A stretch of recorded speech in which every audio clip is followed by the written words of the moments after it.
নমস্কার বন্ধুরা, সবাইকে স্বাগতম আমার নতুন একটি ভিডিওতে তোমাদের আমি ক্লাস 12-এর যে হিস্ট্রি পরীক্ষা রয়েছে, হিস্ট্রি পরীক্ষায় তোমাদের তৃতীয় চ্যাপ্টার মানে তৃতীয় অধ্যায় চিন্তাবিদ বিশ্বাস এবং ইমারত সমূহ, এই অধ্যায় থেকে তোমাদের সাজেশন থাকছে। এখানে তোমরা অবশ্যই দেখানো, বাকি যে দুইটা অধ্যায় আমি তোমাদের কমপ্লিট করে দিয়েছি, রাজা কৃষক আর ঈদপতি যে অধ্যায়টা রয়েছে, এই দুইটা অধ্যায় কমপ্লিট করে তোমরা অবশ্যই চ্যানেলে গিয়ে ভিডিও দেখতে পারো। যদি দেখে না থাকো তোমাদের খুবই লাভ হতে রয়েছে, কারণ কোশ্চেন সেখান থেকে অবশ্যই আসবে পরীক্ষায়। তো চলো এখন দেরি না করে ভিডিওটা আমরা শুরু করি। যে চিন্তাবিদ বিশ্বাস এবং ইমারত সমূহ অধ্যায় থেকে তোমাদের কি কি পড়তে হবে দেখো। আনন্দ কে ছিলেন? আনন্দ ছিলেন বুদ্ধের শিষ্য। গ্রানাইটের পাথর কেটে রথের আদলে মন্দির নির্মাণ হয় পল্লব যুগে। জৈন ধর্মের মূলনীতি ছিল অহিংসা। গৌতম বুদ্ধের বৃহত্তর ঘটনাকে বলা হয় মহাবিনিষ্ক্রমণ। তারপর হচ্ছে ভারতের অধিকাংশ বৌদ্ধ সাহিত্য যে ভাষায় রচিত, পালি ভাষায় রচিত। সাঁচি স্তূপ কোথায় অবস্থিত? ভোপালে অবস্থিত। গৌতম বুদ্ধ যে বংশে জন্মগ্রহণ করেন? শাক্য বংশে। চতুর্জামের আদর্শ প্রচার করেন মহাবীর। প্রথম জৈন সঙ্গীতের অনুষ্ঠিত হয় পাটলিপুত্রে। দ্বিতীয় বৌদ্ধ সঙ্গীত অনুষ্ঠিত হয় এর আমলে, কালশোকের আমলে। অশোকের ধর্মের মূল ভিত্তি কী ছিল? অহিংসা। গৌতম বুদ্ধের মতে মানুষ অনুসরণ করলে নির্বাণ লাভ ঘটে, অষ্টাঙ্গিক মার্গ। জৈন শব্দ যে দুটি শব্দ থেকে এসেছে সেটি হলো যে শব্দ থেকে এসেছে এটা হলো জিন, ঠিক আছে। বৌদ্ধ ধর্মগ্রন্থের নাম কি? এটা হচ্ছে ত্রিপিটক। জৈন ধর্মের প্রবর্তককে? জৈন ধর্মের প্রবর্তক হচ্ছে মহাবীর। জৈন জৈন জৈনদের ধর্মগ্রন্থের নাম কি? কল্পসূত্র। সাঁচি স্তূপ কোথায় অবস্থিত? সাঁচি স্তূপ কখন আবিষ্কৃত হয়? 1818 সালে। তাজাউল ইকবাল তুরাইক ভুবাল নামক গ্রন্থের নাম কি? রচিতাকে? গৌতম বুদ্ধ কোথায় জন্মগ্রহণ করেন? গৌতম বুদ্ধ কোথায় বুদ্ধত্ব লাভ করেন? সাঁচি স্তূপ কার স্মৃতিসৌধ? সাঁচিকে কখন বিশ্ব ঐতিহ্য স্থান হিসাবে ঘোষণা করা হয়? মনে রাখবে এই কোশ্চেনগুলি তোমরা অবশ্যই স্ক্রিনশট দিয়ে রাখো, তোমরা অবশ্যই পড়তে পারবে এগুলি, যদি চাও তোমরা নোটও করে নিতে পারো। তারপর থাকে তোমাদের এখানে প্রাচীন বৌদ্ধিক যুগের সময়সীমা কত? বৌদ্ধ ধর্মের প্রবর্তককে? চরিত বা হেজিওগ্রাফি কাকে বলে? চৈত্য শব্দের উৎপত্তি কোন শব্দ থেকে এসেছে?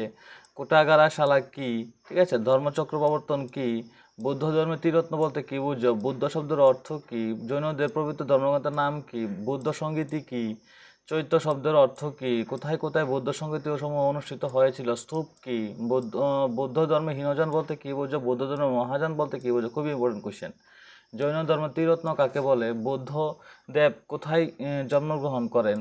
জৈন ধর্মের প্রথম তীর্থঙ্করের নাম কি? জৈন শব্দটির উৎপত্তি কোথা থেকে এসেছে? এগুলি তোমাদের পড়তে হবে। আর চিন্তাবিদ এই অধ্যায় থেকে তোমাদের দুইয়ের মানগুলি পড়তে হবে। সাঁচি স্তূপ কোথায় অবস্থিত? এর একটি বৈশিষ্ট্য আলোচনা করো। সাঁচি স্তূপ কে সংরক্ষণ করেছিল? দুইজন পৃষ্ঠপোষক এবং বা সংরক্ষণকারীর নাম কি? কে এবং কেন সাঁচির পূর্ব দিকের প্রবেশদ্বার তুলে নিতে চেয়েছিল?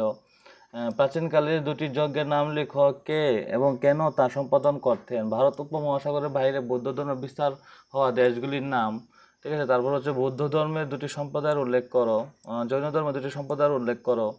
তারপর হচ্ছে বৌদ্ধ ধর্মের সমসাময়িককালে কোন ধর্ম বিকশিত হয়েছিল? তারপর হচ্ছে বৌদ্ধ ধর্মের 4টি মহৎসত্যের নাম। অষ্টাঙ্গিক মার্গ বলতে কি বুঝো? তারপর হচ্ছে তোমাদের ত্রিপিটক 3টি কি কি? তারপর হচ্ছে পূর্ব বলতে কাকে বলে? ঠিক আছে। সর্বপ্রথম কে এবং কবে হাম্পি আবিষ্কার করেছিলেন? 4 মান পড়তে হবে তোমাদের। ভারতে বৌদ্ধ ধর্মের অবনতির কারণ কি?